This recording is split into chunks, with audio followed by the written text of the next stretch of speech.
sampai di monumen Rawa Gede. Jadi nanti kenapa ada monumen di sini, apa ceritanya di balik berdirinya monumen ini, latar belakangnya apa, nanti akan disampaikan oleh Bapak Sukarman yang pakai baju putih. Jadi nanti sambil didengarkan, sambil ditulis aja di sana yang kan bawa alat tulis ya.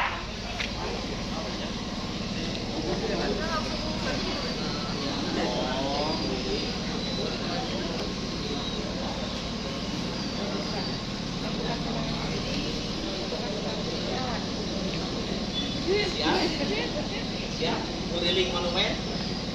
Nanti keliling monumennya dari ujung Najib dulu ya. Jadi nanti seperti kereta.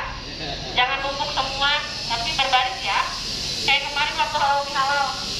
Oke? Silakan.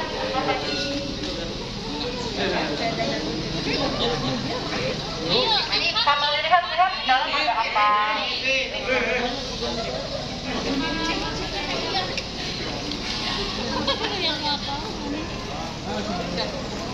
Lama.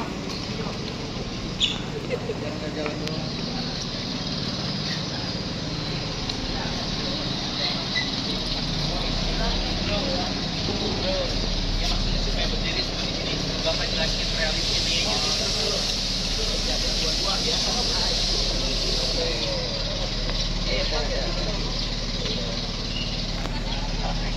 Silakan deh, berjalan terus. Dua-dua terus ke sana. Supaya ini menjelaskan relief ini gitu ya. Terus ke belakang. Supaya itu masuk. Ayo terus deh, terus. Jadi jangan enggak. Iya tuh yang belakang. Satu kelompok. Ayo terus. Terus deh.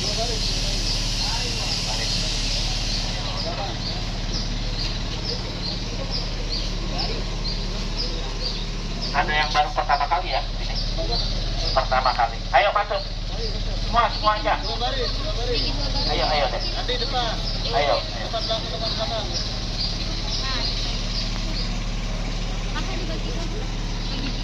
Masuk semua sebentar. Bila perlu sedikit lagi deh. Ya kan. Yang belakang enggak ini.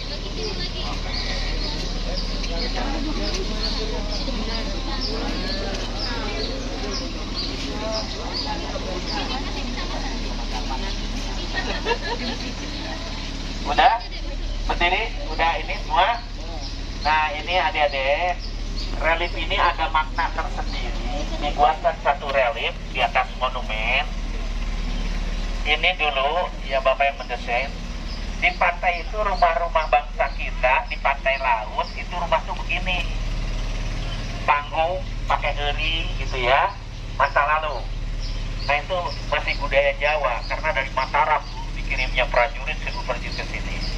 Tapi di tengah-tengah rumah itu katakanlah kita ke sana, ini mah pantai, udah pakai genteng, udah pakai ram kawat gitu ya. Nah ada bilik. Tapi Belanda menjajah bangsa kita untuk bikin pabrik-pabrik beras yang mewah-mewah. Ya, tuh di sebelah sana, itu dikawal oleh itu. Itu selama menjajah bangsa kita, mengeruk kekayaan bangsa kita itu Belanda. Berapa tahun Belanda menjajah bangsa kita? 350, masih kerajaan-kerajaan negara kita juga belum negara. Nah, ini adik-adik. Sekarang bekas pabrik beras Belanda yang di Karawang itu yang sekarang jadi Ramayana. Itu bekas pabrik beras Belanda tuh, Ramayana. Dulu pernah pabrik karton kan di situ ya. Nah yang sebelah timur di Cinango yang pernah jadi Samsat, ada luas tanahnya. Nah itu bekas pabrik beras Belanda. Kalau di Lamaran tadi yang dikurung, yang dibongkar, itu bekas Belanda. Makanya Belanda dulu ngeruk kekayaan bangsa kita sampai bikin jalan kereta Karawang Rengas Dengklok, Karawang Lemah Abang Wadas, dari Wadas Cikampek Cilamaya. Itu kereta mengangkutin harta kekayaan bangsa kita. Tapi 1972 bulan Agustus kereta itu bubar. Jadi sekarang mah tinggal babakan ngantai we. Ya rumah-rumah ngantai gitu babakan.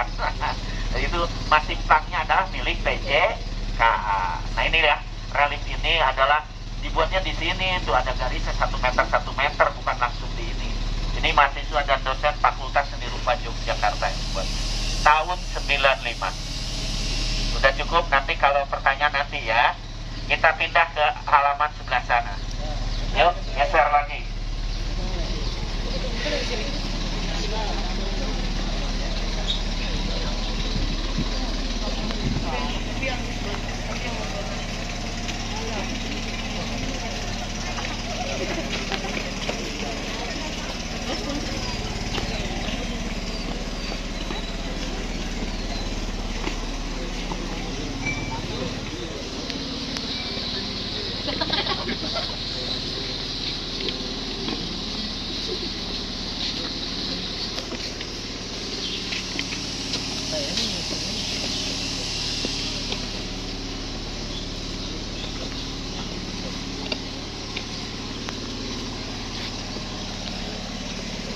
Pelan-pelan aja nih.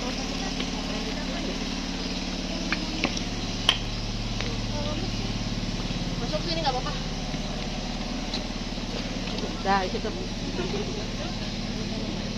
Udah paksa berapa? Halo? Sudah sampai semua? Sudah. Nah ini Belanda menjajah bangsa kita itu demikian. Nanam teh, cengkeh, pegunungan di mana, tapi hanya dikawal kan bangsa yang nanam, hasilnya dibawa ke negara Belanda. Tapi Belanda selama menjajah 350 tahun, 9 Maret 42 menyerah ke Jepang. Ada prasastinya di Kalijati Subang ada. Belanda menyerah ke Jepang 9 Maret 42. Akhirnya Indonesia dijajah Jepang. Berapa tahun? 3,5 tahun. Cuma 3 tahun setengah. Ya, dari 14 sampai 45. Kenapa Jepang ini menjajah bangsa kita lebih kejam daripada Belanda? Tanam paksa bangsa kita di Jepang. Namanya tanam paksa Romusa. Kalau nggak mau kerja dipukul, dipenggal bangsa kita di Jepang, menjajah bangsa kita. Tapi mohon maaf, yang mukul yang penggal bangsa kita sendiri yang direkrut oleh Jepang. Malah diberi pangkatnya hebat, Daidancho bahasa Jepangnya, Komicho. Tapi kata orang Indonesia mah pangaco, Mulataran pingadar tauco. Nah itu Jepang ya. Nah itu nanti itu yang di bangku 3 di atas tuh adalah Bung Karno, Bung Hatta dan Singgih untuk menulis teks proklamasi di rumahnya Wah Isong atau istilah Yo Isong. Itu yang direngas di bawah. Nanti kalau di sana ada bangku 2, meja kecil 1. Nah itulah dulu pertama kali pembuatan teks proklamasi dilaksanakan tanggal 16 Agustus 1945 di rumah Wah Isong, rumah kita. Tapi asli namanya Yo Isong. Nah ini pengibaran bendera waktu musyawarah malamnya akan dilaksanakan di lapangan Ikada. Ada yang tahu nggak Ikada? Enggak ya? Lapangan Ikada itu tahun 45 sampai 61 lapangan Ikada sampai 62 dibikinlah monumen nasional. Jadi sekarang mah lapangan Monas gitu. Nah ini teh.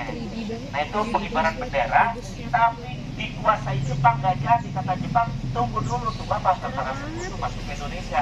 Karena Jepang mah menjajah Indonesia, tapi menyerah setelah Nagasaki, Hiroshima dibom atom oleh tentara sekutu Amerika, Inggris. Ini adik-adik sudah tahu. Tanggal 6 Agustus dan 9 Agustus tahun 45, kota Nagasaki dan Hiroshima dibom atom oleh tentara sekutu.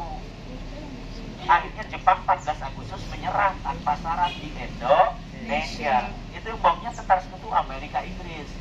Tapi negara kita merdeka 3 Agustus, 24 Agustus masuk tentara sekutu, itulah Belanda menguasai agresi lagi. Jadi tentara Amerika, Inggris dikuasai karena kekayaannya Belanda. Malah di Surabaya yang membandai bangsa kita tentara Amerika, tentara Nika. Yang di Jawa Barat sampai luar biasa korbannya di Jawa Barat sampai Bandung lautan api. Itu tentara Inggris ya. Nanti kita lebih jelaskan panjang di sana. Akhirnya pengibaran bendera karena nggak bisa lapangan kandang. Ini di Jalan Pegangsaan Timur, rumahnya Bung Karno, nomor 56. Orang diumumkan radio bahwa besok itu negara kita proklamasi tanggal 8.45 di lapangan Ikada jam 8 sampai jam 10. Ternyata dikuasai Jepang. Akhirnya jam 8, jam 9 dan puluhan ribu, tapi tentara Jepang menguasai lapangan Ikada. Akhirnya melapor seseorang ke rumah Bung Karno bahwa di sana beginilah. Akhirnya Bung Karno bikin, udah di rumahku saja. Jadi ini setengah 10 sampai jam 10 di rumahnya Bung Karno, Jalan Pegangsaan Timur. Cuma dihadiri 300 orang. Yang puluhan ribu lapangan Ikada. Tapi negara kita merdeka. Yuk kita pindah ke sini.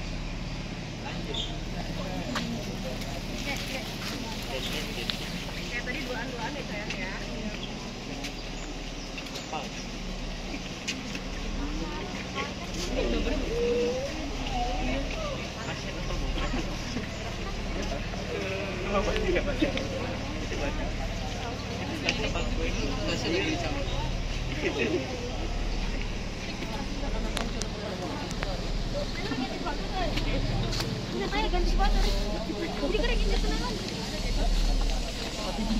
Ini udah lama.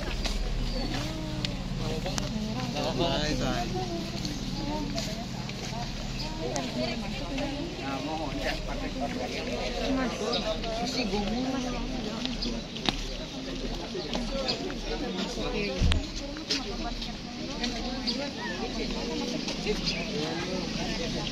Itu juga masuk boleh. Udah bisa? Nah ini adik-adik di depan kita dibuat daripada rumput. Ini tanggal peristiwa rawa gede. Tanggal berapa? 9 Desember. Tahunnya mana? Tuh di belakang. Oh, dibuat dari pohon. Ditatahnya dari pohon tuh, tahun dari belakang. Tahun 1947. Negara kita udah merdeka. Kita 9 Desember tahun 47 sampai korbannya di sini satu hari 431 orang laki-laki dibantai. Satu hari. Nanti kita cerita panjangnya di sana ya. Nah ini relief ini adalah Karawang masa lalu. Karawang masa lalu belum ada tol, belum ada ini, tapi apa? Citarum. Dari Bandung keluar Jawa kemana-mana itu adalah Citarum. Ini waktu itu abad keempat lah. Yang digunakan perahu-perahu, ya kapal-kapal kecil. Tapi setiap lokasi itu ada pemberhentian namanya teluk. Makanya di Batu Jaya Teluk Bango, Teluk Kabulu, di Tunggak Jati Teluk Bungkal. Ulatan di kota Karawang ya Pohon Jambe, jadi Teluk Jambe. Itu teluk tadinya tuh. Teluk Jambe itu adalah pelabuhan kapal. Nah, itu budaya Karawang tuh ya, bajunya begini, pakai ikat tapi bawa golo. Tapi dekat masjid tuh. Ini ukuran pinggir Citarum, ini masjid tertua di Pulau Jawa. Di mana ini? Di alun-alun Masjid Agung. Nah ini Masjid Agung dulu aslinya begini, 8 kali 8 meter. Yang membuat siapa? Syekh Kuro. Didampingi oleh Syekh Abdurrahman. Makanya kalau di Masjid Agung Karawang sekarang makam Syekh Abdurrahman ada, ya. Nah ini beginilah 8 kali 8 meter. Ini tahun berapa dibuat oleh Syekh Kuro? 1418 Masehi. 14 Masehi abadnya. Oh, mohon maaf nih Bapak penelitian sampai ke Demak pesantren Wali Songo. Di sana Wali Songo bikin masjid tahun berapa? 1472. Jadi lebih tua daripada masjid di Wali Songo. Di Kediri Sunan Kalijaga 1449. Di Cirebon di keratonnya bikin masjid 1475. Sunan Gunung Jati 1 malam katanya bikinnya. Jangan dipikirin. Terus di Batavia, Pangeran Jakarta, itu masjid tertua di Jakarta tahun berapa? 1526. Makanya Karawang lah yang tertua di Pulau Jawa. Cuma memang sayang, tahun 95 sudah ada kawasan diberi dana 5 miliar. Ini dirumuskan bagaimana melestarikan masjid ini seperti di Demak kan tiangnya masih tata, tiangnya Sunan Kalijaga, Sunan Bonang, Sunan Ampel itu masih asli.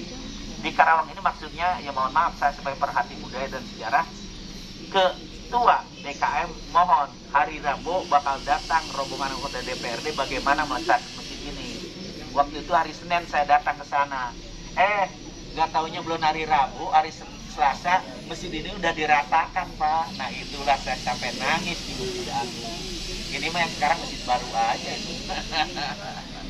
Ya, itu udah tahun 95 diratakan. Cukup, yuk pindah ke sebelah sana.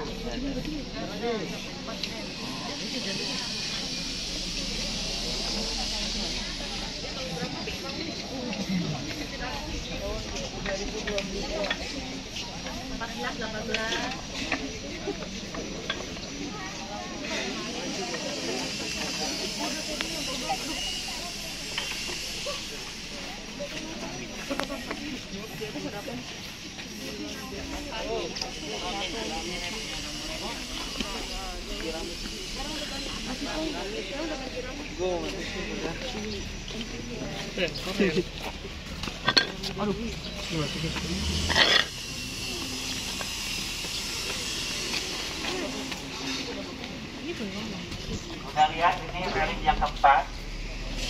Makna relief ini kayak maju dulu. Tidak perlu belok ke dalam. Yang ujungnya enggak, itu masuk ke dalam. Lihat.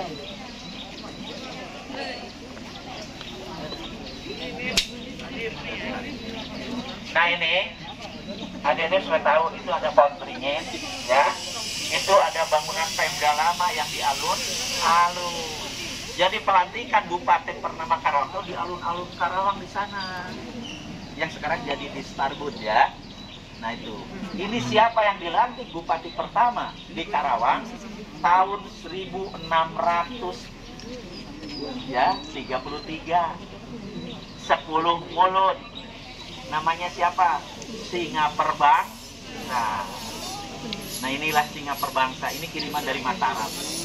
Karena bapaknya Singa Perbangsa 1 tahun kemudian dikirim ke Karawang, 1000 prajurit dan keluarganya beserta istrinya merubah rawa-rawa jadi sawah. Ya, makanya Karawang itu Karawangan. Nah di sini rawa yang paling gede, makanya rawa gede. Sebelah sana ada rawa Leting, sebelah sana ada rawa Manu, ada rawa Garung, ada rawa bukan sebelah sana, bukan rawa monyet. Tapi yang dekat lamaran tadi jalan ada rawa Banggi. Tapi yang paling sehat rawa nggak ada lagi, rawa Tikut. Apa? Tuh baso kan ini rawa Tikut. Nah ini 10 mulut 1633. Tapi mohon maaf Bapak waktu dengan Pak Haji Cecep Supriyadi pada alam segala macam dirubah, jangan istilahnya hijrah jadi harus Masehi kan paripurna sidang di DPRD. Akhirnya dihitung sekian ratus tahun, 300 tahun lebih sampai jatuh pada 1989, jatuhnya pada tanggal 14 September. Makanya hari ulang tahun Karawang sekarang mah 10 mulut tapi 14 September. Itu Bapak yang menghitung dulu. Ini penulis buku udah setuju di Karawang. Ya, nah inilah Singa Perbangsa. Tapi 1677 Singa Perbangsa meninggal dari Solo, dari Jogja, dari Mataram menjemput ini Singa Perbangsa menimpa ke sana. Tapi di Karawang udah disiapin makam Bupati Singa Perbangsa di Manggung Jaya. Ya, lewat tempuran sana Nilamaya. Ternyata waktu dibawa dari Karawang sampai Ciranggon, Singa Perbangsa mayatnya itu kayak kapal darah yang putih penuh darah. Ini di dalam itu. Akhirnya dimandikan yang jalan ke Majalaya. Ada pohon besar, tapi nggak berhenti. Akhirnya jadi inilah karena untuk dimakamkan di Solo. Jadi di Ciranggon diganti kepalanya pakai kambing. Makanya di Ciranggon sampai saat ini tidak akan hidup kambing selama-lamanya. Kasupata atau kambing di Ciranggon. Nah, maka di Ciranggon boleh hidup kambing selama-lamanya. Lamun ke maksa miarel sambi orang yang meninggal di sana di Cirangon. Itu sekilas sejarah Neng ya. Ini Bapak berdiri dengan Profesor Minalubis di makam Syekh Abidin di Cirangon. Ada Sunda kuno yang tebal, bukunya udah awal 1 miliar tuh buku. Luar biasa miara be salamilamina di Cirang. Yuk kita masuk ke dalam dulu. Ruang ini. Yuk, masuk deh. Ayo masuk. Ini patung terbagus di Indonesia. Oke. Masuk, ayo. Ayo. Berbaris ya yang rapi ya. Ayo, aku udah. Tahan, ini tahan. Iya, ada sarang tawon.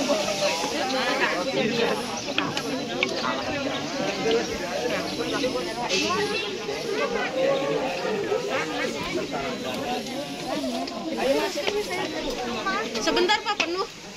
Penuh. Giliran. Dia lagi diatur dulu di dalam biar masuk. Pindahin dulu. Geser dulu sayang. Kasih jalan bapaknya. Giliran ya, nanti keluar sebagian dulu. Udah penuh. Ayo, Naila masih mau. Jangan didorong-dorong batunya ya. Bacanya jangan didorong.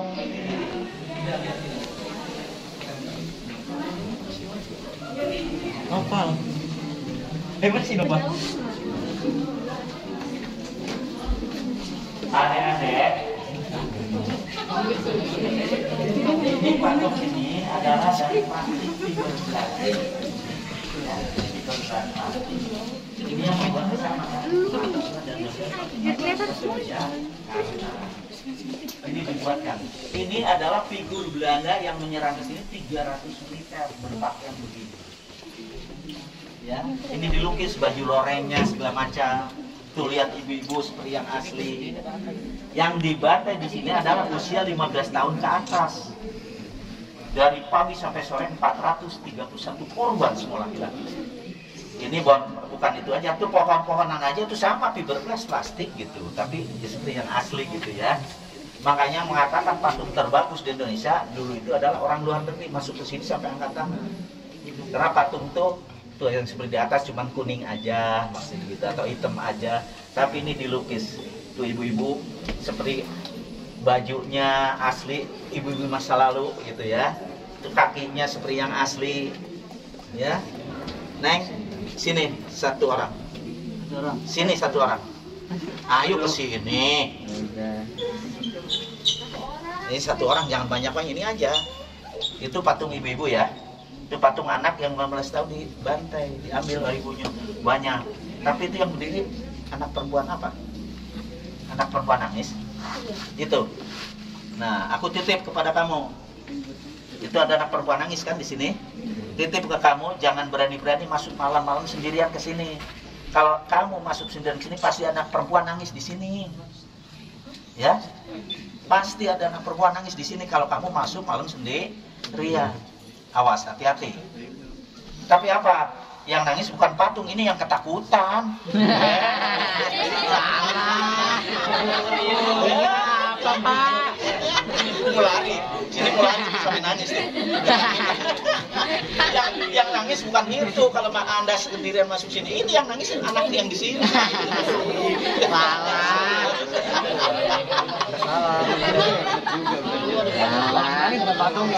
Betul ya. Nah ini makanya orang luar negeri kemarin waktu bulan puasa ini kebanyakan orang Cina. Ya. Ini perguruan tinggi yang sudah datang dari Indonesia, Bali mahasiswanya, dari Kalimantan, dari Sulawesi. Di UBP yang jadi panitia 58 perguruan tinggi dari Sulawesi, dari Kalimantan, dari Papua pada datang ke sini mengagumi peristiwa di Rawa Gede. Abong orang Karawang intinya mah gitu ya. Ya sementara itu aja dulu. Yuk yang itu duduk nanti di atas belakang ke tempat tadi. Masih ada di luar? Udah masuk semua? Oke, yuk, udah siap. Ayo. Yuk. Kembali ke tempat. Aula. Mas ya. Kasihan.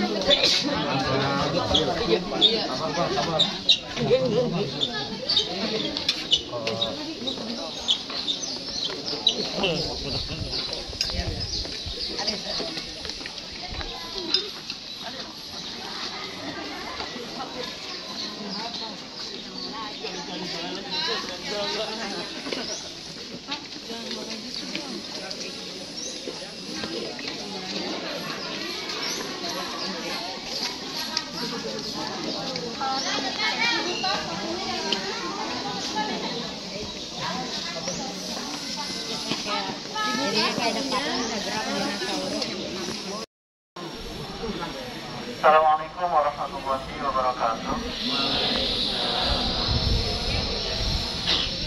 Gimana? Sudah lihat-lihat? Gimana rasanya? Bingung ya? Apa ini? Baik. Bu Nia, barangkali di depan. Saudara? Ini. Baik, terima kasih sebelumnya Pak yang terhormat Pak Sukarman sebagai Ketua Yayasan Rawa Gede yang mengelola monumen ini dari tahun berapa Pak? 95. Dari tahun 1995 sejak berdirinya monumen ini, dan alhamdulillah beliau masih sehat dan tadi sudah menjelaskan sedikit sekilas ya tentang relief-relief yang ada di depan dan juga di dalam tadi. Nanti beliau juga akan menceritakan barangkali sedikit sejarah perjuangan apa sih Rawa Gede itu, gitu ya. Peristiwa apa yang terjadi di sini. Kemudian di sini di belakang ini ada makam-makam siapa sih almarhumah di belakang ini, gitu. Kenapa dimakamkan di sini. Kemudian nanti kaitannya dengan peristiwa yang tinggal juga seperti apa, begitu. Namun sebelumnya untuk mengenang juga menghormati para leluhur kita, terutama para korban yang dimakamkan di lokasi ini, marilah kita sedikit membacakan doa untuk almarhum dan almarhumah. Almarhum semua, Pak? Almarhum semua karena laki-laki semua. Jadi perjuangan mereka ini yang pada akhirnya bisa diantaranya barangkali kita bisa merasakan nikmatnya kemerdekaan. Meskipun sebetulnya beliau almarhum ini masyarakat sipil banyak, tapi menjadi korban agresi militer. Untuk itu marilah kita doakan mudah-mudahan para korban khususnya yang berada di lokasi ini diberikan kenikmatan di alam kuburnya, mendapatkan ketenangan dan juga diberikan sebaik-baiknya tempat kembali. Mana hal ini ya, wa ala kulli niyatin salihah wa ila hadratin Mustafa Rasulullah sallallahu alaihi wasallam khususan ila arwah Alhamdulillah lahumul Fatihah. A'udzubillahi minasyaitonir rajim. Bismillahirrahmanirrahim. Alhamdulillahirabbil alamin arrahmanir rahim. Iyyaka na'budu wa iyyaka nasta'in. Shiratal ladzina an'amta 'alaihim ghairil maghdubi 'alaihim waladdallin. Sebelum diserahkan ke Bapak Sukarman, barangkali disiapkan dulu alat tulisnya, jangan sampai nanti ada momen-momen penting, catatan-catatan penting yang terlewat. Nanti kalau ada yang mau ditanyakan, silakan disampaikan ke Bapak nanti di akhir sesi.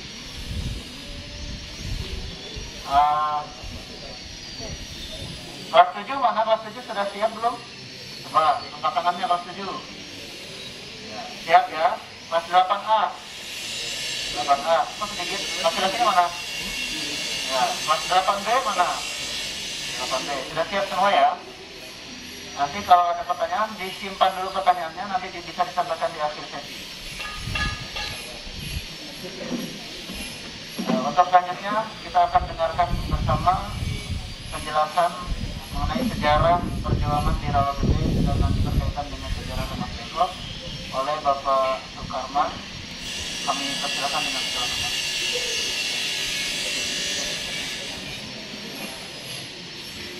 Assalamualaikum warahmatullahi wabarakatuh.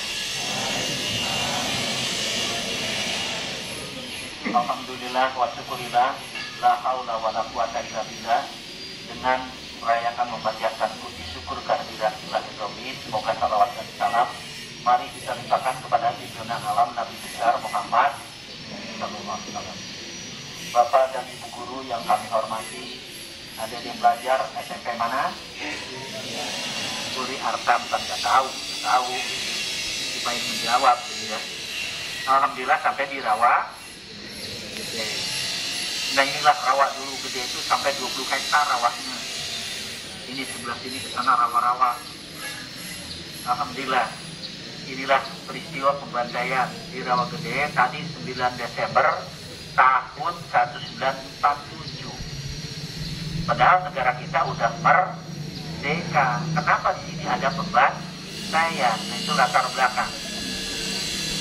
Ya tadi Bapak menjelaskan Belanda itu menjajah 350 tahun, tapi 9 Maret 42 menyerah ke Jepang.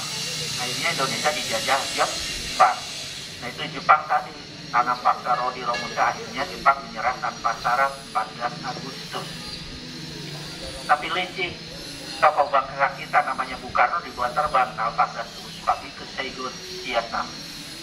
Di sana Bung Karno oleh Jepang diujuk dirayu, diolok kata bahasa Sunda. Maksudnya supaya mau jadi panitia persiapan kemerdekaan Indonesia yang disingkat PPK. Itu Bung Karno oleh Jepang. Jelas ingin merdeka bangsa bukan gitu kata Bung Karno. Tapi pulang tanggal 15 Agustus 1945 ke Indonesia, Bung Karno diserang habis-habisan oleh para masyarakat, tokoh bangsa, dan segala macam. Kenapa? Segera proklamasikan negara kita karena Jepang sudah menyerah tanpa syarat. Itu yang mengumumkannya adalah Radio Republik Indonesia. Tunggu, negara kita akan segera merdeka. Nunggu adalah Bung Karno dibuat terbang oleh Jepang ke daerah Saigon. Tetapi apa yang terjadi adik-adik? Bung Karno ini menolak untuk memproklamasikan bangsa kita karena miskomunikasi. Ayo segera, tidak bisa oleh tokoh bangsa kita Singgih, Sukarni, Wicana, Umar Baksan, dan Subarjo, perwakilan masyarakat dari 5 orang, segera proklamasikan. Tetap Bung Karno menolak. Karena apa? Ya aku ditunjuk panitia oleh Jepang, sebentar lagi juga merdeka, kan gitu. Loh, Jepang udah menyerah kemarin di sini. Nah ini Bung Karno nggak tahu. Ini yang jadi problema. Tapi akhirnya bertahan terus-terusan terdengar oleh grup tentara PETA. Siapa PETA ini? Ini seorang beberapa orang mahasiswa Fakultas Kedokteran tahun 42 masuk ke UI. Bu Preni Mumin, Suroto Punto, Utario, ya, termasuk Suarjono, Suryaningrat, 4 orang ini perwakilannya mau direkrut oleh Jepang supaya jadi Daidan Shokomicho tadi. Dibuat apa? Jadi pangacok kan gitu. Akhirnya dipecat satu angkatan Fakultas Kedokteran UI tahun 44. Pindah ke UIN Ciputat. Itulah pendiri PETA, Pembela Tanah Air. Nah inilah pendiri PETA. Mendengar Bung Karno tetap berlindung kepada Jepang, diserang lagi oleh grup ini ke rumahnya. Tetapi kebetulan ketemu dengan grup tadi Sukarni segala macam, sampai diserang. Bung Karno, silahkan penggal rumah aku juga, aku tidak bisa, tunggu aja, kan Jepang menguasai kan. Loh, Jepang udah menyerah. Walaupun bagaimana, ini grup tentara PETA ini yang pertama kali melawan Jepang karena dia dipecat oleh Jepang. Tapi malam hari Radio Republik Indonesia mengumumkan negara kita akan terlambat untuk proklamasi karena Bung Karno tokoh bangsa kita menolak. Nah ini jadi problema. Akhirnya muncul, besok kalau begitu Bung Karno kita serang bersama, akan puluhan ribu datang ke rumah Bung Karno. Tapi malam hari dirumuskan untuk pengamanan Bung Karno, yaitulah lebih baik dibawa luar Jakarta, itu luar. Kalimatnya apa di radio? Malam ini jam 11 malam, tokoh bangsa kita Indonesia, Soekarno, diculik, dibawa keluar Jakarta. Jadi siarannya diculik terus-terusan, padahal mengamankan. Jadi masyarakat bingung, ya karena nggak memproklamasikan masih tetap bagaimana Jepang, jadi diculik sampai keluar Jakarta. Akhirnya kan besoknya yang nggak jadi orang pada nyerang rumah Bung Karno karena diculik, bawa kemana? Tapi Bung Karno diculiknya kemana? dibawa dari Jakarta ke arah timur ke Bekasi sampai perbatasan Bojong, Tanjung Pura, ditanya oleh tentara-tentara sebelah sana bahwa siapa ini yang diculik, Muhammad Hatta, Bung Karno, Fatmawati, dan Guntur baru 9 bulan anaknya. Ditanya sebelah sana tetap tidak menjawab. Tapi setelah menyeberang ke artinya Tanjung Pura sudah dikuasai tentara peta. Mohon maaf, tentara peta 15 Agustus di Karawang sudah menghancurkan Jepang, dibombardir, ditembaki segala macam Jepang itu tanggal 15 Agustus. Cuman markas Jepangnya yang terkuat adalah di Rengas Dengklok. Di mana Rengas Dengklok? Adalah markasnya di Gedung Jangkung. Ya, di sana Rengas Dengklok. Tapi itu hancur, dibombardir oleh tentara peta. Nah, itu tanggal 15. Makanya Bung Karno dibawa Tanjung Pura, tanya oleh tentara, buat siapa ini? Ini penculikan Bung Karno, lebih baik amankan bawa ke Rengas Dengklok. Itu kalimat penculikan. Padahal pengamanan. Oke, kata yang membawa mobil sedan wagon hijau ada adiknya Suroto Kuto, namanya Yusuf Kunto. Kemana ke Rengas Dengklok? Aku nggak tahu. Udah ada tuh orang Raumerta, namanya Pak Iding bin Salimar. Gantilah orang Sampora yang membawa Pak Bung Karno, Bung Hatta, Pak Manjan Guntur ke Rengas Dengklok oleh Pak Iding. Sampai di kantor kecamatan dulu asisten Medana, mampir penuh tentara peta. Bos siapa ini? Ini sedang penculikan Bung Karno. Lebih baik jangan di sini. Apa sih? Dibawa aja ke markas peta terkuat di Rengas Dengklok. Di mana? Tuh pinggir Citarum. Nah, itu markas peta terkuat tuh sekarang kalau sudah pernah ke sana yang jadi Tugu Kebulatan TK, lokasinya pinggir Citarum. Itu markas peta terkuat di Rengas Dengklok. Setelah dari kami Cawang dibawa lagi ke sana, ya balandongan markas peta terkuat juga seperti balandongan gini, masyarakat biasa rumahnya. Tapi jam 9 lewat sedikit, anaknya Bung Karno ngamuk ingin menyusui ke ibunya. Tapi apa yang terjadi? Ya mohon maaf nih, saya nulis detik-detik proklamasi tahun 96, ukur Rengas Dengklok deh. Makanya kalau ada upacara besar, renungan suci atau tamu-tamu dari dosen-dosen UI, tulisan segala macam, Dinas Pariwisata dan Budaya Karawang dari Pemda, Bapak lah yang dijemput untuk menjadikan ngomong di sana, sama aja gitu ya. Alhamdulillah. Karena ini yang nulis bukunya dulu. Sampai di kantor admirokasi tentara peta itu nangis, itu akhirnya Bung Karno jalan kaki ke pinggir Citarum sampai ke utara 160 meter, ada seorang rumah Chinese, rumah Cina, namanya kata orang Dengklok mah Babah Kisong, ya Bah Kisong. Sampai di sana, wah lebih baik aku istirahat sini, balik lagi ke markas peta, tolong usir Bah Kisong. Bah Kisong ini nama aslinya Zio Kisong, nama aslinya. Tapi orang Dengklok bilangnya Babah Kisong, Bah Kisong Cina. Akhirnya apa? Setengah 10 sudah selesai diusir. Bung Karno bawa ke sana pinggir Citarum, kasih kamar sebelah kiri Ibu Fatmawati dan Guntur, ke kamar sebelah kanan Muhammad Hatta. Jam 10 ia menyusui di kamar itu. Tapi karena hari Kamis 16 Agustus siang, ini bulan puasa waktu itu, ya cara menyusui jam 11-12, akhirnya tidur nyenyak semua tuh di rumah Zio Kisong. Tapi apa yang terjadi? Soekarni, Wikana, Umar Bakti dan Subarjo dari Jakarta bubar. Ini Bung Karno diculik, dibawa kemana? Ya, walaupun kalimat diamankan. Sampai di perbatasan Bojong tadi di Tanjung Pura penuh tentara, ditanya mana Bung Karno? Kok nggak ada di sini? Katanya dibuang keluar Jakarta, keluar Bekasi. Loh, tadi Bung Karno dibawa ke Rengas Dengklok. Kenapa Rengas Dengklok? Sebab markas peta sudah hancur, dibombardir oleh tentara peta. Di mana? Kantor asisten udara. Berangkatlah yang 5 orang di kantor asisten udara. Tapi sampai sana tentara peta penuh banyak. Ditanya lagi, mana? Oh, Bung Karno nggak ada. Oh, nggak ada di sini. Kemana? Takut-takut dia dibobol lah. Marah-marah jualnya dari grup ini. Tapi lama-lama dia tahu di sana di markas peta pinggir Citarum loh. Kenapa dibawa Citarus ada Bung Karno. Mungkin dibuang ya ke Citarum, bukan ada markas di sana. Disamperin lagi ke markas peta. Ternyata Bung Karno-nya nggak ada lagi aja. Marahnya luar biasa. Dianggap diboboli anu-anu, tapi lama-lama Bung Karno sedang diistirahatkan di rumah pengantinnya.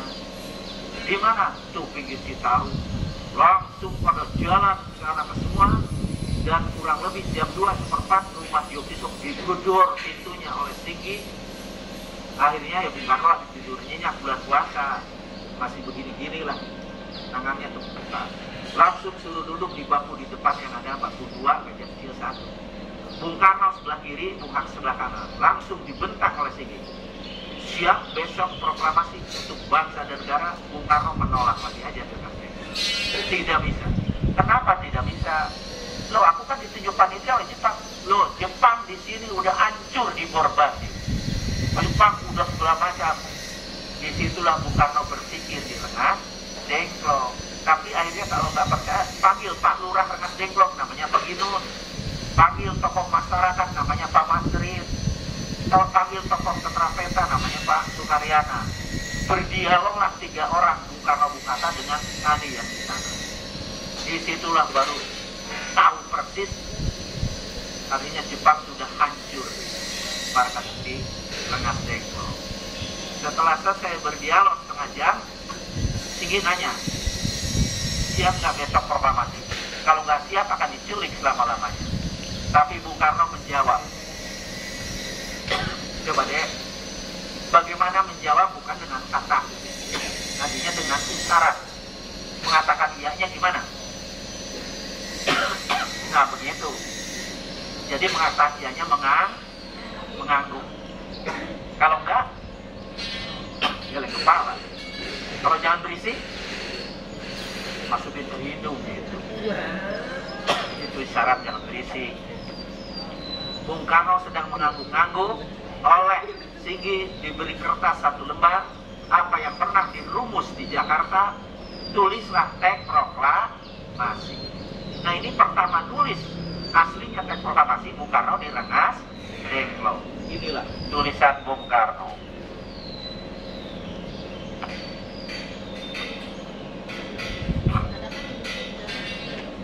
Ini tulisan Bung Karno teks proklamasi. Sampai dicoret-coret segala macam. Cuma di bawahnya Jakarta 17.805 wakil-wakil bangsa. Ini konsep ya. 05 itu tahun Jepang, Mas. Setelah konsep ini ditanya lagi, apa untuk lambang negara kita? Dijawabnya apa? Udah burung saja. Burung apa? Lambang negara. Burung Garut. Ya, itulah muncul Garuda Pancasila. Yang terakhir, apa bendera negara kita? Bung Karno jawabnya bukan begitu. Belanda 3 warna, merah, putih, biru. Jepang 1 warna, putih. Tapi Bung Karno menjawabnya, udah, Dwi warna, merah dan putih. Menjawabnya gitu, Dwi warna. Tapi apa? Ini Pak Ginun, Pak Masrin, Pak Sukaryana yang di luar rumah, begitu mendengar Dwi warna merah putih, ini orang 3 dan Citarum lari ke pasar Dengklok. Mau apa Pak Hatta? Beli apa? Bukan. Bukan beli lotek, bukan. Beli kertas wajib warna merah dan putih. Itulah bendera pertama kali di Indonesia di Rengas Dengklok dibuatnya dari bendera kertas wajib. Makanya anak-anak SD dimanapun kecamatan mana, di UPT-UPTD, kalau Agustusan benderanya kertas wajib, kan sampai sekarang. Itu cikal bakal bendera merah putih. Dihanginnya pakai bambu, dibersihin. Kata Siono, ini apa? Negara kita merdeka, inilah benderanya merah putih. Akhirnya apa? Kata Siono Sinuna, aku akan berbuat bendera merah putih yang besar, pakai kain. Tapi bendera yang sudah jadi ini apa namanya, Pak Madrin, Pak Sukaryana dan Pak Lurah tadi lari kepingin ditaruh ke rumah Yogi yang Pak itu sampai di sana bilang apa? Merdeka. Itulah kalimat detik-detik proklamasi. Terus kata tinggi ke Bung Karno, sekarang bendera sudah siap, lambang siap, teks sudah siap, ayo kita serang Jepang. Kata Bung Karno apa?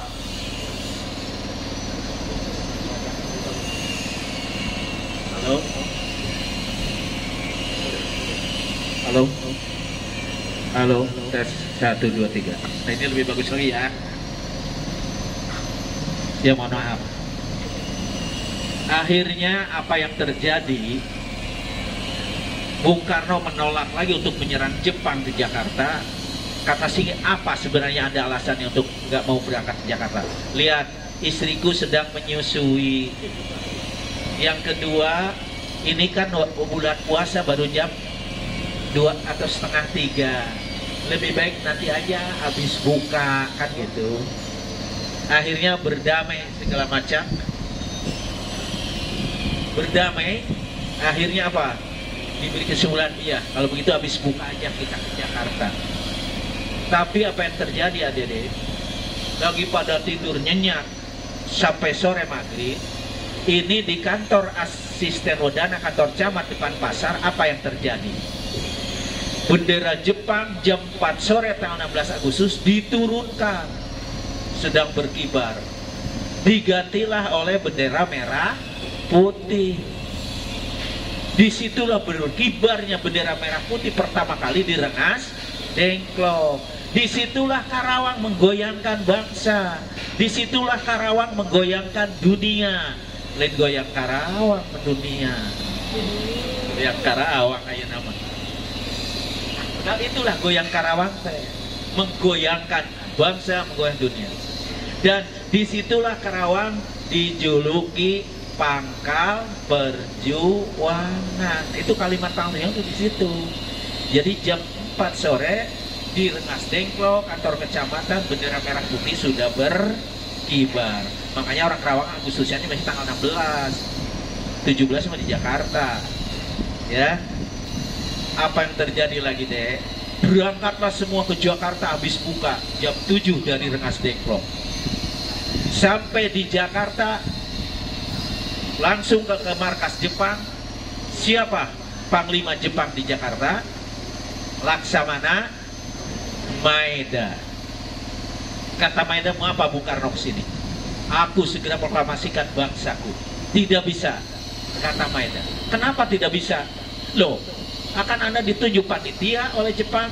Kedua, nunggu tentara sekutu masuk ke Indonesia. Kapan? 24 Agustus. Sekarang baru malam 17. Akhirnya sedang ribut-ribut gitu. Nah ini teks proklamasi yang tadi dibuat konsep oleh Bung Karno, diambil oleh Sayuti Melik.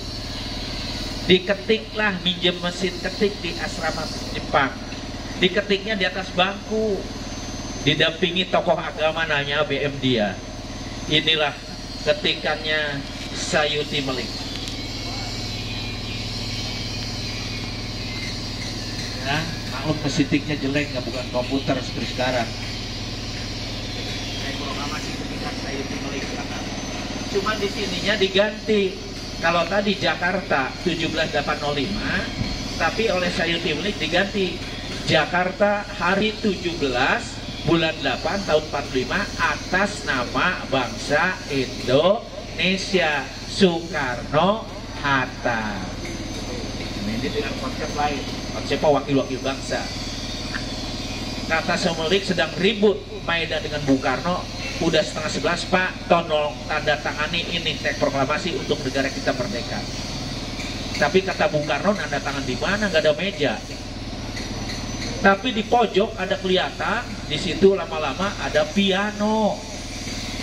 Jadi Bung Karno nanda tangan di proklamasi di atas piano maupun Bung Hatta. Adik-adik sudah tahu ya. Sayuti Melik ngetik di bangku di dinding media sudah dipatungkan, bagusnya luar biasa. Termasuk Bung Karno nanda tangan di atas piano dipatungkan. Bung Hatta juga. Di mana? Di Museum Kebangkitan Nasional, Monas. Kalau kesana sewaktu-waktu, itulah Museum Kebangkitan. Itulah nanda tangannya di atas piano. Kesininya siapa? Bang Oma mengangkat, bikin lagu piano. Itu kaitannya tuh, nanda tangan di piano jadi lagunya piano. Ya. Nah, betul. Setelah ini ditandatangan segala macam, udah jam 11 lewat. Kata Maeda, tunggu, tidak bisa, nanti aja 24. Gak bisa, kata Bung Karno, sekarang kita jangan menunggu tentara sekutu, jangan menginginkan tentara Jepang, lebih baik kita pulang saja. Jadi 11:04 tuh pulang ke rumahnya Jalan Pegangsaan Timur, sampai setengah 12, hampir jam 12, ada yang diperintah untuk beli kain warna merah dan putih. Jam 1 diberikan ke Ibu Fatmawati. Itulah bendera pusaka yang dijahit tangan oleh Ibu Fatmawati. Jam 2 selesai. Sekarang juga masih ada tuh di sana bendera pusaka ya. Katakan bendera pertama kali, padahal bendera pertama kali mah Dinas Dengklok sudah berkibar. Itu mah untuk nasional, maksudnya dijahit tangan oleh Ibu Fatmawati. Udah jam 2 beres, sahur semua. Habis sahur diperintah oleh Bung Karno, besok lebih dari 50 orang berangkat ke lapangan Ikada untuk pembuatan tiang bendera untuk proklamasi. Tapi apa yang terjadi adik-adik? Jam 7 pada berangkat yang dari rumah Bung Karno 50-70 orang, ternyata lapangan Ikada dikuasai oleh tentara Jepang. Pegang senjata nggak bisa masuk. Tapi radio Republik ini mengumpat segera hadiri proklamasi tanggal 7/45 di lapangan Ikada jam 8 hingga jam 10. Orang udah puluhan ribu jam 8, jam 9, tapi lapangannya dikuasai Jepang. Jam 9 lewat ada yang pulang ke Bung Karno, Pak, beginilah di lapangan Ikada. Kenapa? Aku mau berangkat kan. Udah, kalau begitu aku dekrit aja. Jam 10 pagi hari Jumat Kliwon tanggal 17 Agustus 45 di rumahku saja. Makanya pengibaran bendera tadi di Jalan Pegangsaan Timur nomor 56 hanya dihadiri oleh 300 orang karena puluhan ribu, 20 ribu ada di lapangan Ikada. Nah itulah, makanya inilah Bung Karno mengibarkan bendera di rumahnya Jalan Pegangsaan. Kebetulan yang pelapor tadi ikut mengibarkan bendera, namanya orang lamaran, lamaran Johar. Ada nih Umar Baksan hadir ke sana, orang lamaran.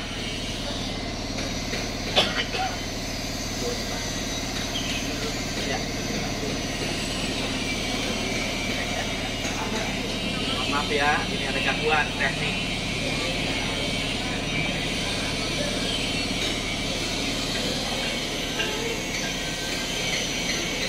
Nah ini adik-adik, setelah pengibaran bendera dibacakan teks proklamasi. Tetapi apa? Gagahnya seorang proklamator membacanya begini. Nah inilah baca teks proklamasi Bung Karno. Jadi hebatnya kami bangsa Indonesia dengan ini menyatakan kemerdekaan. Harus hafal dong teks proklamasi ya.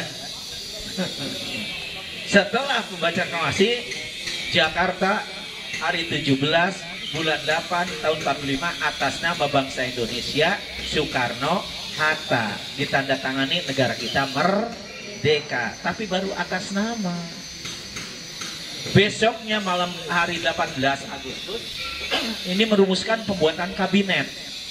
Kabinet ini mengundang tokoh-tokoh dari pulau-pulau yang besar. Sebelah barat pulau apa deh yang besar? Sumatera. Sebelah utara pulau apa? Kalimantan. Sebelah sananya yang gede pulau apa? Sulawesi. Yang di timur paling barat Bali. Barat. Yang sebelah timur Bali. Diundang dari Sumatera, Tengku Muhammad Hasan harus bawa 15 orang tokoh-tokoh agama dari Aceh. Dari Kalimantan Hamidan bawa 10 orang. Dari Sulawesi Samratulangi harus bawa 15 orang. Dari Bali namanya Ketut Puja, ya bawa 10 orang. 50 orang ditambah di Jakarta 10 orang. Itulah kabinet pertama di Indonesia tanggal 18 Agustus 1945. Dan kesimpulan jam 4 sore, Presiden pertama Republik Indonesia Insinyur Soekarno, Wakil Presidennya Muhammad, Perdana Menterinya Carinci. Bisa nggak jawab? Siapa Perdana Menteri pertama? Catat. Sultan Syahrir. Sultan. Ya, Sultan Syahrir.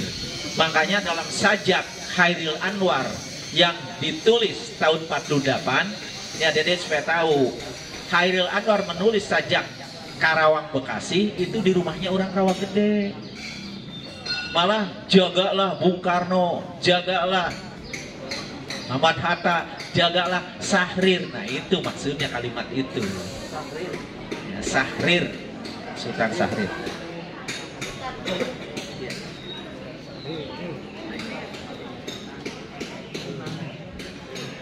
Nah ini kabinet tuh dibentuk, ya. Alhamdulillah itulah jadi.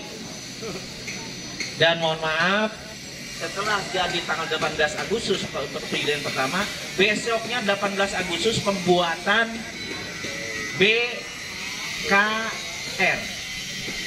Apa BKR? Badan Keamanan Rakyat. Kesininya BKR rubah jadi apa? TKR. Apa TKR? Tentara Keamanan Rakyat. TKR kesininya rubah lagi, TRI, Tentara Republik Indonesia. TRI ganti lagi sekarang mah apa? TNI. Apa TNI? Bukan tentara negara, tentara nasional gitu. Nah itu cikal bakalnya TNI itu adalah BKR.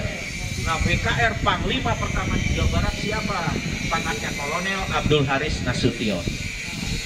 Komandan Resimen Jakarta siapa? Letnan Kolonel Mupreni Mukmin. Terus siapa lagi? Komandan Kompi Karong Bekasi. Nah itulah namanya Kapten, pangkatnya Lukas Kustario. Ini Kapten Komandan Karong Bekasi, Kapten Lukas Kustario. Berjalanlah pemerintahan. Tetapi udah tanggal 20, 21, 24 Agustus tentara sekutu masuk ke Indonesia. Itu dikuasai Belanda, dikendalikan oleh Belanda. Makanya di Surabaya yang membantai bangsa kita adalah tentara Nika Amerika. Di Jawa Barat yang membantai bangsa kita adalah tentara Inggris. Sampai Bandung Lautan Api. Mohon maaf deh, Bapak menulis buku banyak penelitiannya. Belum lama ini Bapak mohon maaf di Unpad 5 bulan yang lalu Bapak diundang untuk menjelaskan detik-detik peristiwa Bandung Lautan Api. Mohon maaf, di sana di dosen mahasiswa di Jalan Dipati Ukur. Terakhir sampai 2 jam lebih tanya jawab panjang lebar. Ada pemuda yang luar biasa gagah hebatnya sebagai pahlawan. Di samping pahlawan Toka, pahlawan Oto Iskandar, tapi ada pemuda itu kurang dikenal namanya. Pemuda itu adalah yang diberi gelar waktu peristiwa Bandung Lautan Api adalah Maung Bandung. Maung Bandung Persib. Baru mau nanya ke anak-anak. Ya di depan itu juga dosen mahasiswa Unpad, siapakah Maung Bandung ini? Sama, jawabnya Persib. Tuh, itunya di dekat stasiun Bandung ada. Ya, terus makamnya di Cikutra di Taman Pahlawan Provinsi ada pahlawan Maung Bandung itu. Siapa namanya? adalah Haryanto Kunto, adiknya Suroto Kunto. Yang menculik Bung Karno Yusuf Kunto. Ini keluarga pahlawan semua. Kelahiran Bandung semua. Dia bapaknya orang Jogja. Nah ini mohon maaf deh, Suroto Kunto setelah BKR waktu tadi Letnan Kolonel Mupreni Mukmin jadi penersimen Jakarta, pindah markasnya ke Cikampek setelah 5 Oktober. Makanya 5 Oktober hari ABRI. Nah itu dirubah siapa? Itu pangkatnya Letnan Kolonel Suroto Kunto. Tapi Suroto Kunto gugur tanggal 25 November 46 di Rawa Gabus, di Rawa Gede, kawan milan salah. Di Rawa Gabus tuh monumennya ada. Itu tulisan Bapak sampai 3000 buku itu. Nih bukunya. Ini buku Suroto Kunto. Ini patung ini yang di depan BNI Cikampek.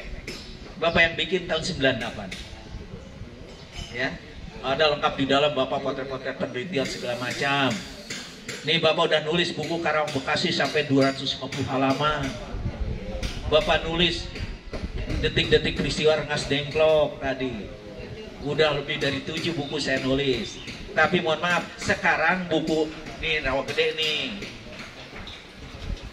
Ya, tragedi berdarah di Rawa Gede. Ini sekarang udah masuk kurikulum SMP maupun SMA. Ya, Rawa Gede. Ya mohon maaf nanti di SMA paling ininya IPS. Nah, kalau adik-adik butuh buku ini, murah bukunya nih. Cuman 10.000. Kalau mau beli, langsung ditandatangani oleh penulis. Iya loh, susah ditandatangani penulis. Ya mohon maaf, ini bukunya Tragedi Berdarah Rawa Gede. Ini gara-gara siapa? Gara-gara Kapten Lukas Kustario nih, Pak Lukasnya ada di sini ya. Apa? Pak Lukas ini Komandan Karawang Bekasi, tukang malingan senjata Belanda. Kalau ditembak nggak kena-kena. Maling mobil diserang oleh Belanda, masuk ke rumah kosong, ditinggal hilang. Itu Pak Lukas. Hebatnya Pak Lukas. Akhirnya kan negara kita dua pemerintahan, Rekoba dengan RIS. RIS pindah ke Jogja kan, Republik Indonesia Seri. Nah Rekoba menguasai ini, di sini jadi markas gabungan para pejuang mempertahankan kemerdekaan di Rawa Gede ini. Tapi kebetulan Pak Lukas masuk ke Rawa Gede tanggal 8 Desember 47 jam 8 sampai jam 1 menemui markas pejuang di sini. Jam 1 berangkat lagi dengan anak buahnya Ki Nur Ali Hizbullah 104 orang untuk menyerang Cililitan. Nah itulah Hizbullah malah dilantik jadi batalion Taji Malela yang di Bantar Gebang sekarang. Ki Nur Ali jadi macan Karawang Bekasi, diberi gelarnya. Dia itu punya pesantren At-Taqwa di Babelan Bekasi, sampai sekarang udah punya alia, sanawiyah dan segala macam. Kalau ada acara ini diundang ke sana menjelaskan detik-detik peristiwanya. Nah ini nanti ya deh ya. Kalau yang butuh siapin aja lah, 10.000 ditandatangani. Nah, si penulisnya ada di sini loh. Tuh, si penulisnya juga ada tuh. Nah, ini kenangan lah nanti. Nah itulah tentang peristiwa. Ini gara-gara Pak Lukas hari Senin masuk, jam 1 berangkat, tapi bangsa kita suka jadi mata-mata. Ada bangsa kita melapor ke Belanda. Ini markas Belanda supaya tahu ya.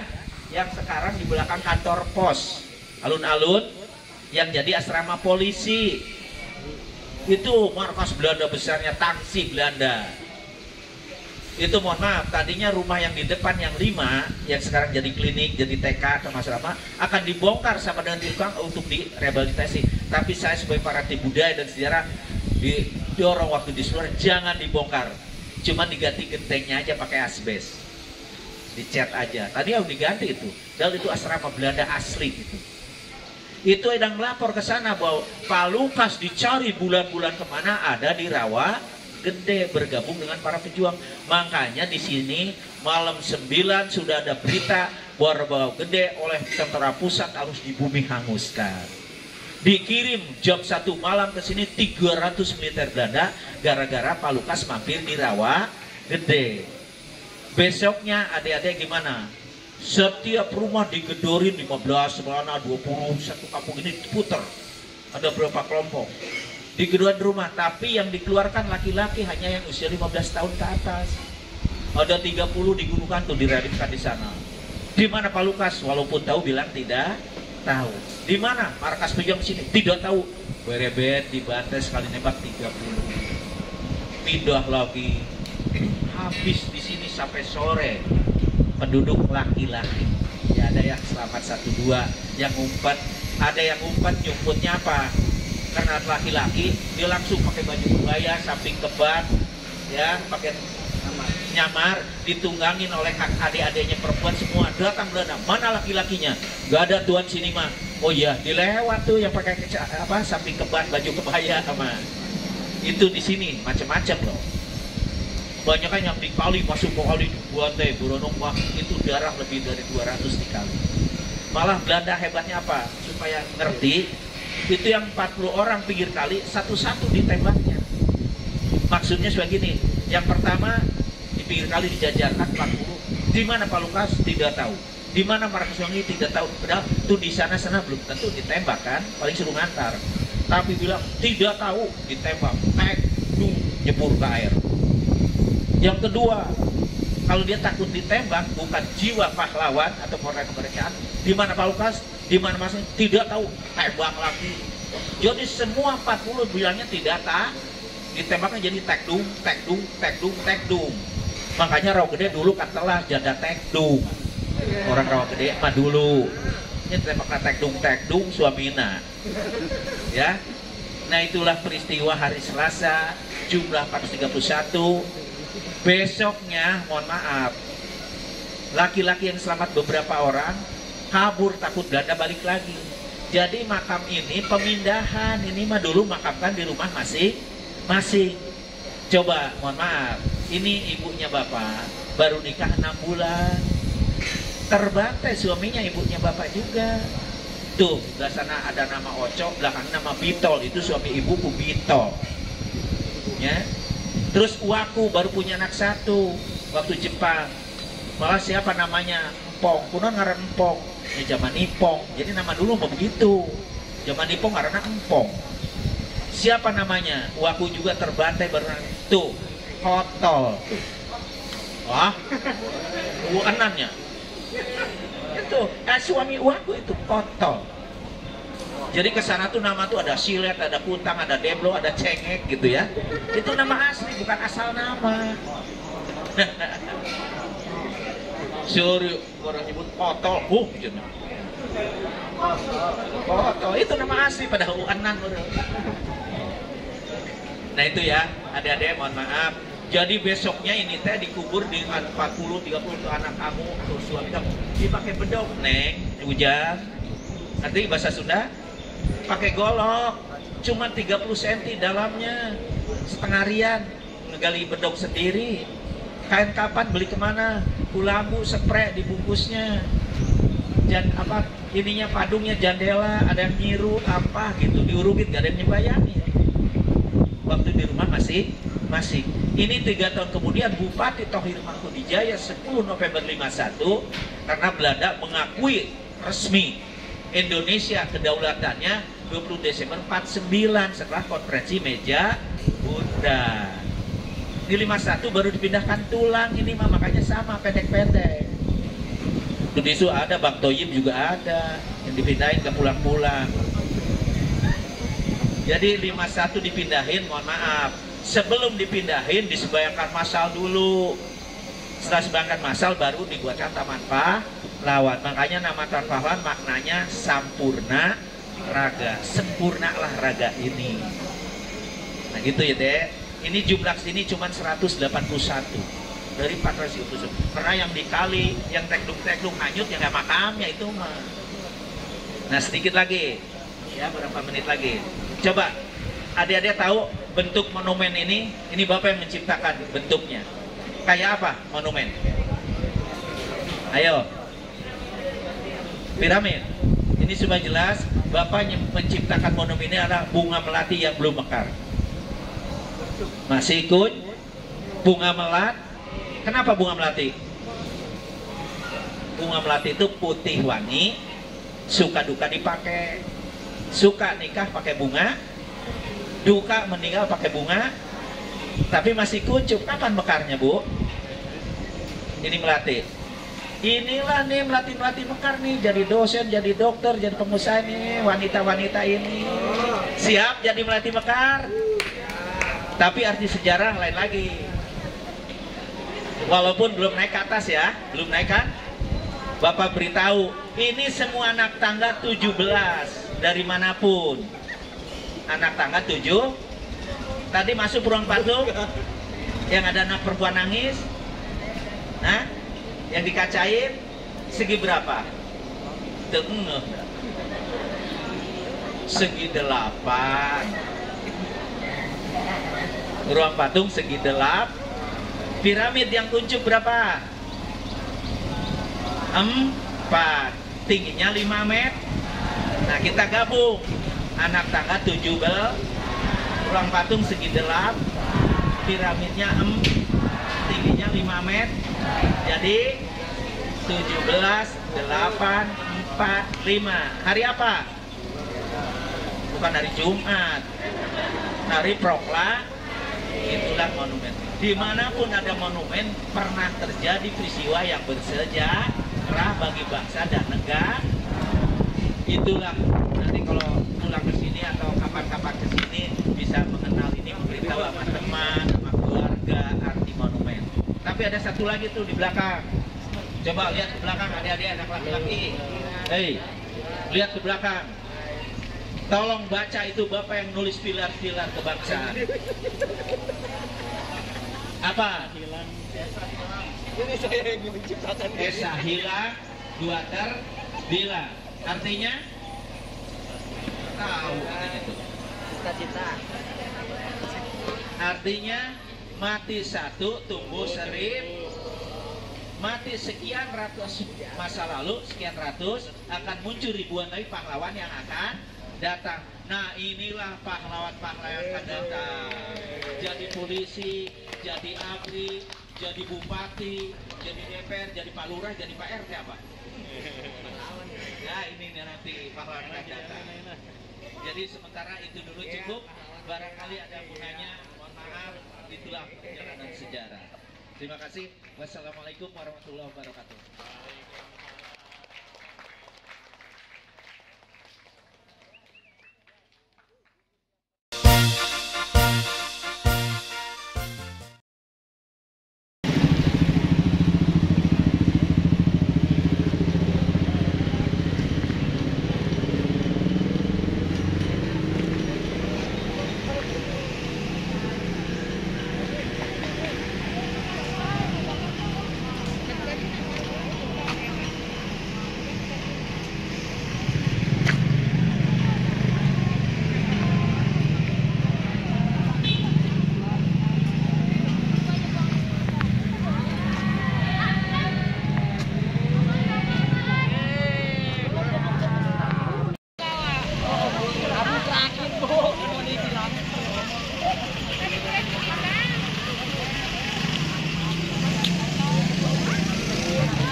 Nanti di jalan di pinggir ya, jangan ke tengah jalan ya.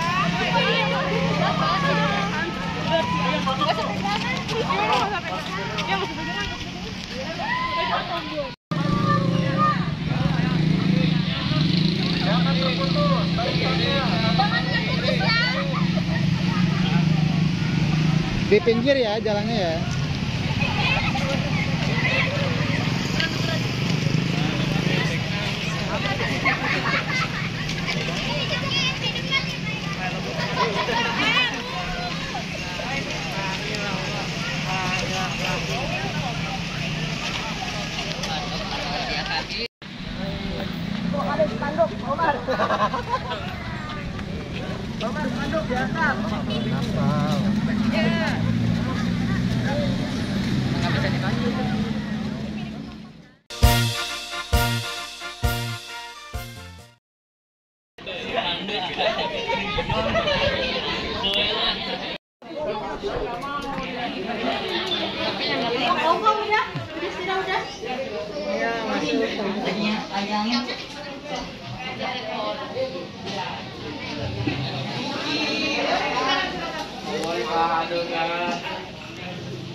Pas kamu yang sebelah kanan nih, Dek. Ini kamarnya Bung Karno nih. Itu yang kata, yang kiri. Tapi jangan didudukin. Halo, ya. Kalau yang sebelah, Emang dari sananya fotonya sebanyak ini? iya, kayak gini. Emang dari sananya kayak gini. Masih asli ini. Belum hari ya. Bukan. Ini bang.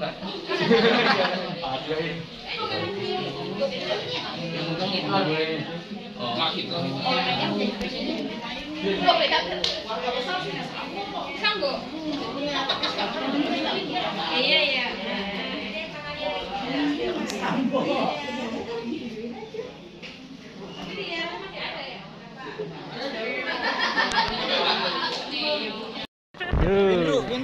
Pinru.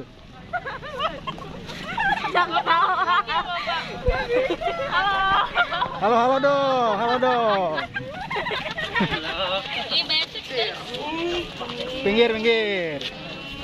Lu yuk tadi naik sepeda yuk. Halo dong, halo.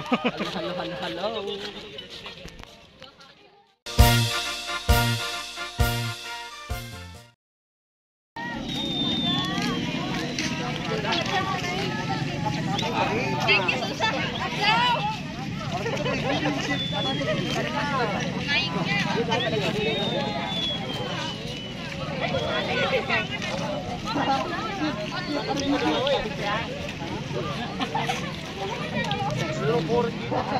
Belakang siapa belakangnya Bimo? Aska, Ardi, oke. Gaya karepmu. Ayo boleh.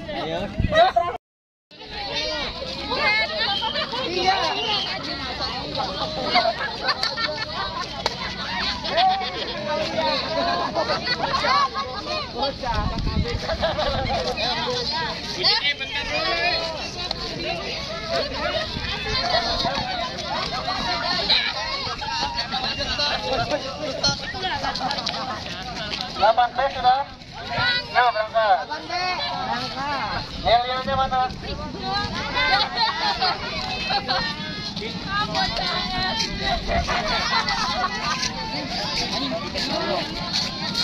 Delapan B berangkat.